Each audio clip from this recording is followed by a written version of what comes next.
Hey guys, subscribe for daily content, and if you're shopping for gear, make sure you check out the description for the newest items at some of the very best online retailers. There's also links for some of the items that I personally recommend. Thanks! What's going on YouTube? Metal Complex here, and today I've got another short little unboxing video to share with you guys. We have a Curtis knife, but something's different here. This is actually a production knife. So Curtis custom knives, those are USA made knives that are typically very expensive, $600, $700, $800, sometimes I think around $900 depending on the configuration. Really expensive and definitely in that sort of mid-tech / custom small batch in-house USA territory, right? Which, you know, plenty of people still really enjoy.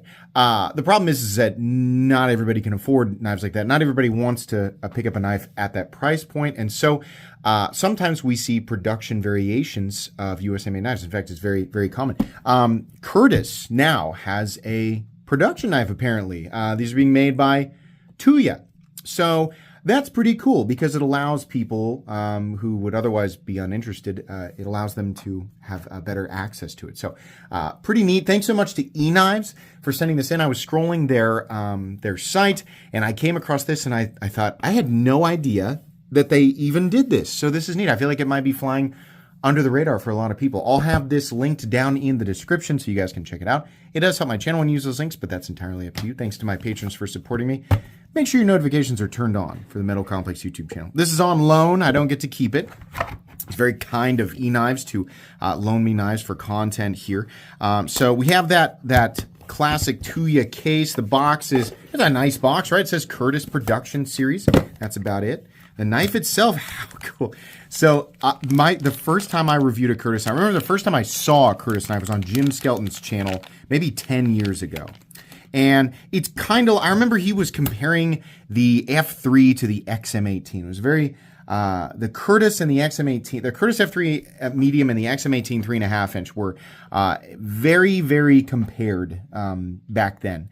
I, you know, personally preferred the aesthetic of the XM18, but very much enjoyed the F3. And because of some cool people in the early days of this channel, I had an F3 and a bunch of other Curtis knives loaned to me for review. So now taking a look at this production version, this is so cool. Very, very nice.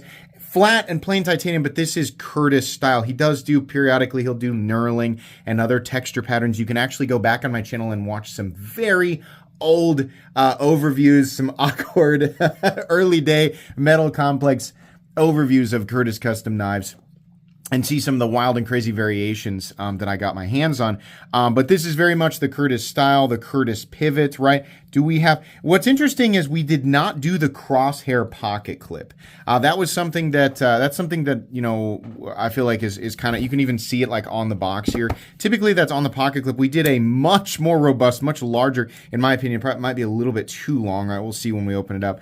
But a fully milled, titanium pocket clip. The Curtis backspacer is definitely very typical Curtis. We have a little lanyard slot there. It looks like T8 hardware and otherwise a typical titanium frame lock. Let's go ahead and flip it. Beautiful. Exactly what you want for the flipping action. Massive primary choil here. Your access to the lock bar is very good. Right there. Okay, so detent ball, if you're pushed up against the flipper tab, that detent ball is not quite up on the face of the blade. So when you disengage this, you need to be back here.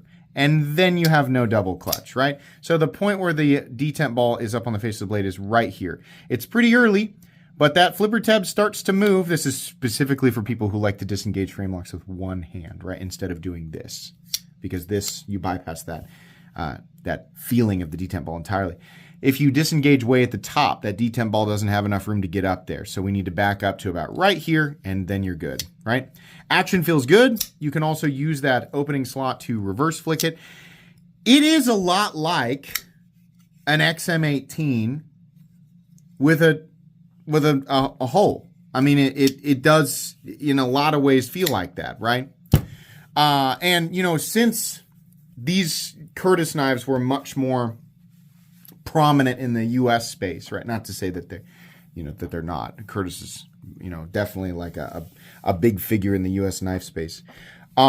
This was largely more unique profile, right? Now since then we've seen countless products come out from various companies, whether they're US or China or wherever, that have a similar profile, because this is a popular utilitarian profile. I actually have my 3¼ inch XM18 right here, my new one. This is not quite the 3.5, it's a 3¼ very, very similar size. And you can see here, while yes, it does look like a lot of things, you can see here exactly why this knife was compared to the XM18, say back in the day, right? I don't know. I kind of like this grind. I'm not sure, I like the opening hole, right? I'm the type of person who likes to do a reverse flick. I like to have that option, right? The jimping on here is fantastic. Something I've always liked about Curtis knives is the jimping. It looks like a death comb. It looks like it looks very angry. It's really not. Something that I can't stand is jimping that is essentially just decorative. As much as I love Les George knives, like on my VECP, the jimping is essentially decorative. That drives me nuts. This is anything but decorative. Very, very, very grippy, but you can also ignore it and it's not, super, aggressive on the hand, I guess, right? The flipper tab on the F3 is nice. It's not, if we're doing specifically compared to the XM18. You can see the hook shape of the flipper tab there. That's something that many people, including myself, over time have complained about. This is a much more comfortable flipper tab. I do like that. And you can also push button it, though I will say it's a little bit more comfortable to light switch it because of the jimping right here and because of that angle. Now, I still will always, personally, I have a personal bias with the aesthetic of the XM18, right? So the 3.5 inch and the 3.25 inch is good. It's a nice carry knife, right? I want to see some new variations of it. It's only in here because of the, past comparisons between the Curtis F3 and the XM18. Personally, I always, really enjoy it. I love the aesthetic of the XM. I'll always be a massive Hinder fan, but I'm also a Curtis fan, and I think this F3 medium is a really, really good size.